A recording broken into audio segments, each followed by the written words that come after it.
Hello, I'm Tessa Shepperson of Landlord Law Services, and I'm here today with Sean Hooker of the Property Redress Scheme. Pleasure to be here, Tessa.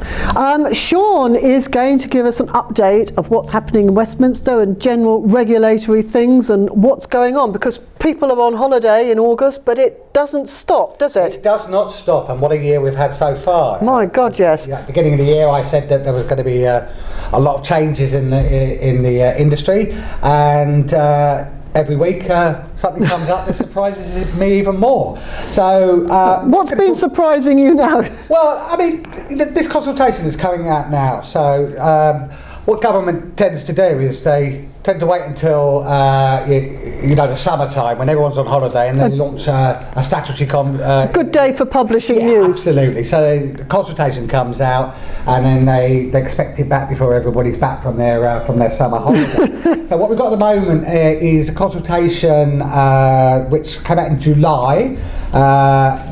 And it's about, basically longer term tenancies, anything up to 3-year tenancies in the private rented sector. And the government want to overcome the barriers to longer tenancies in the private rented sector. So they've published the consultation, which is going to end on the 26th of August. 26th of August, if you want to get your response in. Do that, and basically they want to see if the benefits of having 3-year tenancies would actually benefit the market. So, I'm going through this myself. There's a lot of statistics in there about the market and the change in tenure and how what they're looking for is a workable market that actually works for both. They say both landlords and for tenants, and what they're talking about is offering, as a default, a 3-year tenancy. There will be provisions there for a break clause in that. They're talking about maybe exceptions to that, like students or other short-term workers or whatever. But basically, trying to get the environment that will encourage a longer view in terms of the private rented sector. So there's a lot in there, which as I go through, I'll probably update you on the view that I've looked at that. But the consultation is coming through, and I think they'll report back on it. The more responses they have, the more they have to analyse the impact of it, but effectively it's something that's I think is going to be very, very important in terms of the market. Because what people's opinions have depend really on who you're talking to. I mean, if you talk to some organisations, they'll say that lots of people want longer tenancies, and you'll talk to another organisations and they'll say that people don't want longer tenancies, and you'll talk to another organisation and they say, well, people stay there 4 years anyway, what's the problem? Yeah, absolutely. And if you read through the introduction and the analysis they've done there's various different quotes from organisations that give different statistics on it. And I think just me reading through it, initially is that it's there as kind of a default or a desired tenure length to give it that kind of stability, but to try and give as many options and opt-outs as that will suit the different parts of the market. So I think your input, as landlords, will be very important, because the government will take that into consideration. One of the things I think which is quite important, because I notice a lot of people fear this, is this a prerequisite to rent control.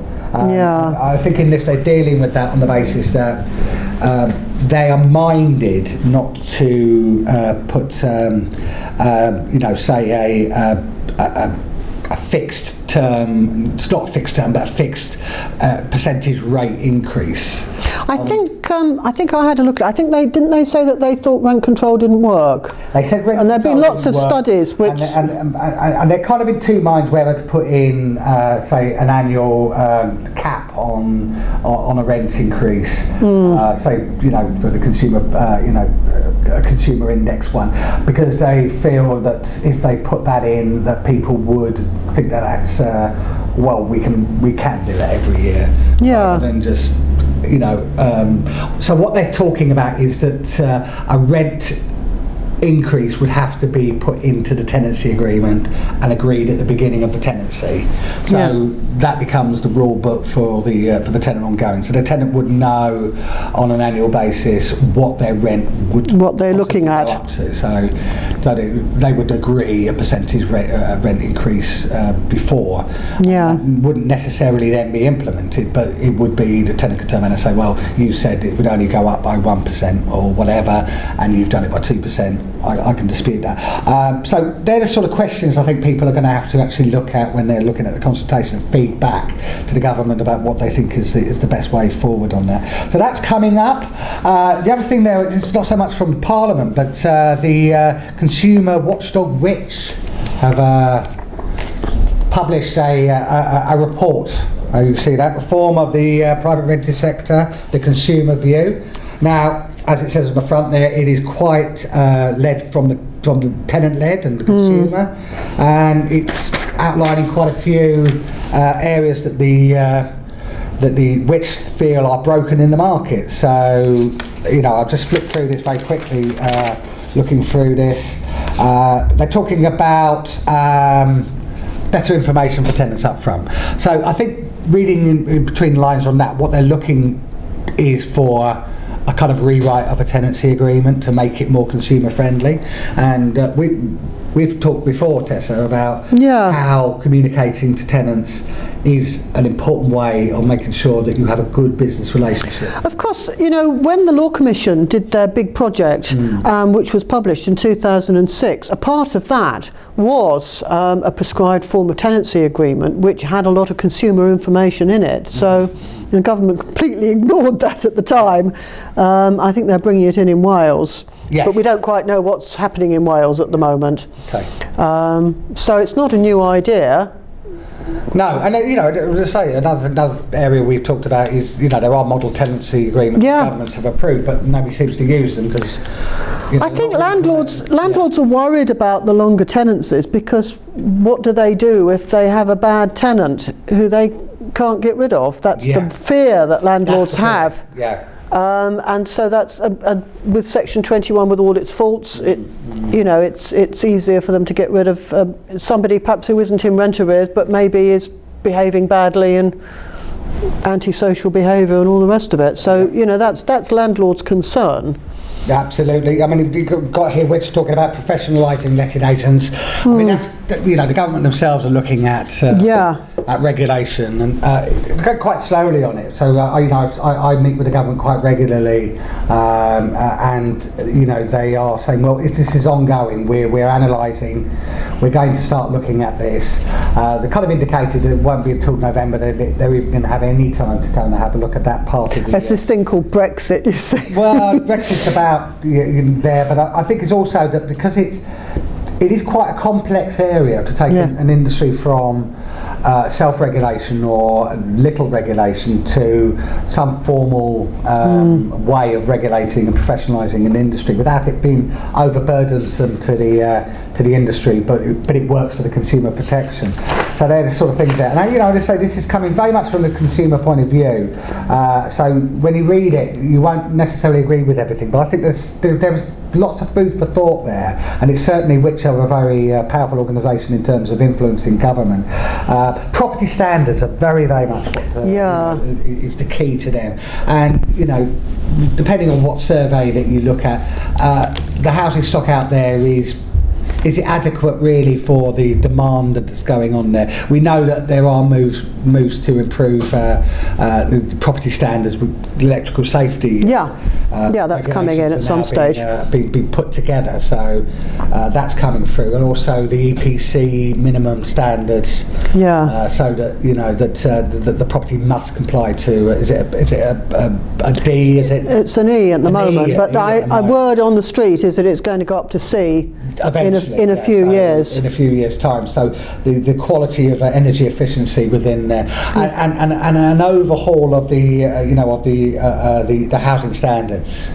across the whole of the the whole of the What about the decent standard? Because that was brought in, I think, by the Labour government, wasn't it? And they tried to bring up the public stock to decent housing standard. Yeah, well, I mentioned that decent home standard there. Now, I think the upshot is that has not really been as widely implemented as it should be, and that really a revisiting of that is needed. And enforcement of it. It comes down to enforcement again. Enforcement is always the problem, isn't it? Yeah. Who enforces? What can they do? I mean, some people say if you've got a rogue letting agent or a very bad house, you ought to go in, close it down and take the property away. But I mean, who can do that, Absolutely. Carbon monoxide alarms to be mandatory rather than just for solid fuel, but across the I've always thought that was very odd, the way it didn't include gas. I couldn't understand why they left it out the first time. I think part of the reason was that the government probably thought that the gas safety certificate would cover that. Maybe. And that your modern combi boiler doesn't actually produce carbon monoxide. But maybe. I think for just common sense, carbon monoxide alarms, should be mandatory across whatever fuel that you've actually got, and they're cheap and they're not expensive. Actually, whenever you get a gas safety inspector coming around, they say, oh, you can have a free or you can have a cheap carbon monoxide alarm to go with it. So it's making common sense, but just kind of like writing it in stone. I think that's less controversial. This is quite important to me, and it ties into a wider debate that the government has actually started looking at, but which have picked up on, and that's clearer access to redress. And running a redress scheme for letting agents and estate agents, I certainly can see that there are gaps in the consumer experience. There are, So landlords, for example, don't have to be a member of a redress scheme. Which they probably should, really. I think they should be, but so again, which are calling for this. I was very interested that one of the things that's happened in the redress for letting agents and estate agents is that one of the providers has actually pulled out of the market now. They are saying that, they want to reform it, but they don't feel they can be part of the industry. So there are agents out there now scrabbling, who were a member of that scheme, scrabbling to be compliant after the 6th of August and having to join a new redress scheme. And we're certainly at pre-RS trying everything to make sure that the transition is as smooth as possible. But essentially now, I've been looking at this and trying to say, well, actually, is the whole system broken that you have to just start again? Because the premise that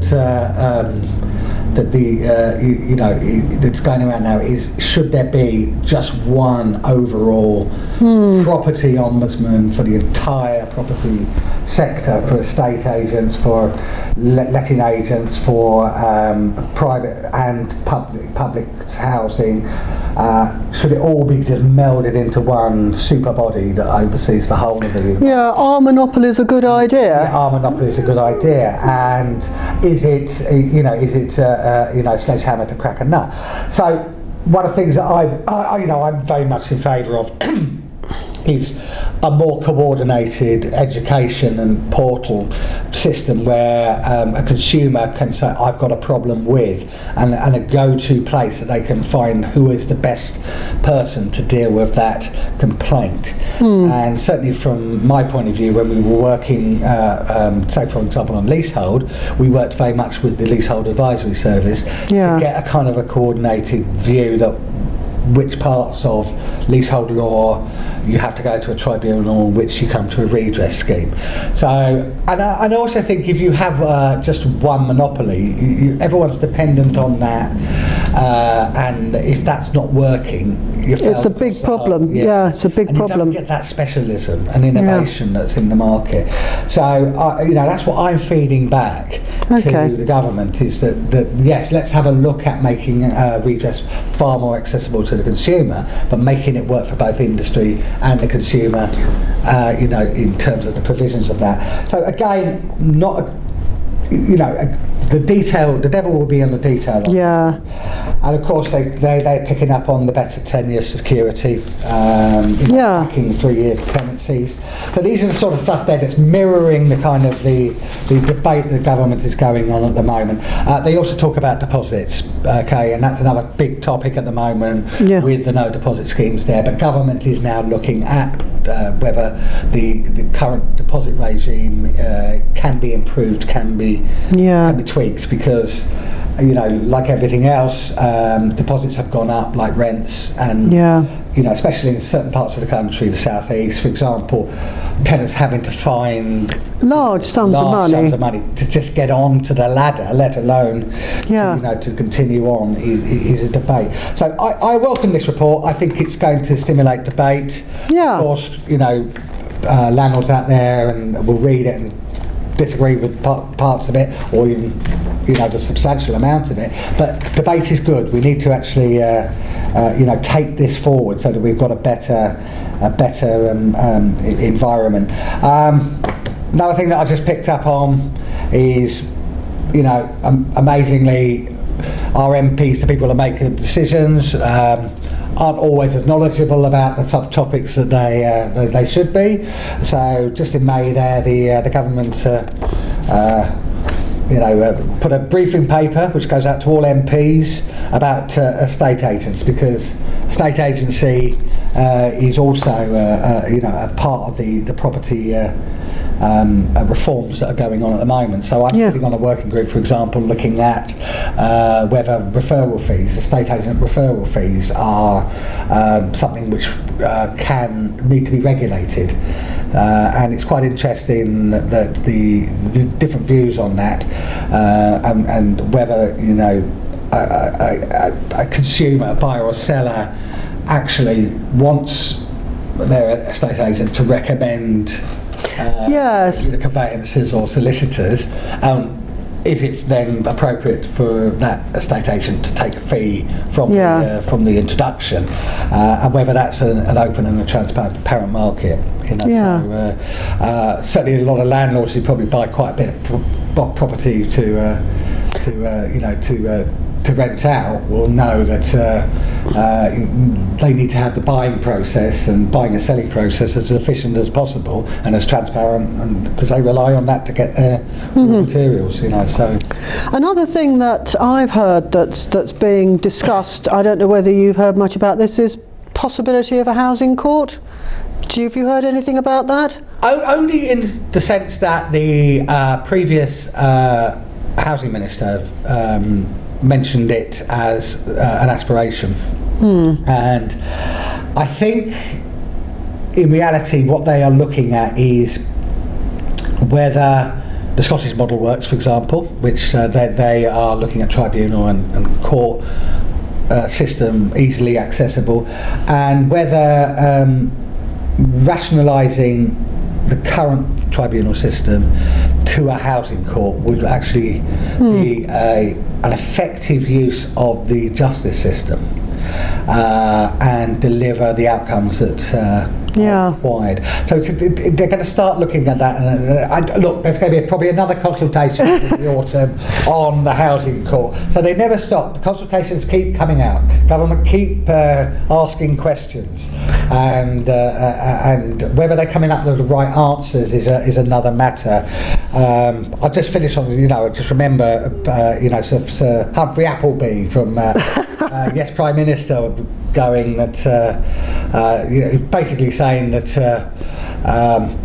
government rarely get policy right, but they deliver it exceedingly well.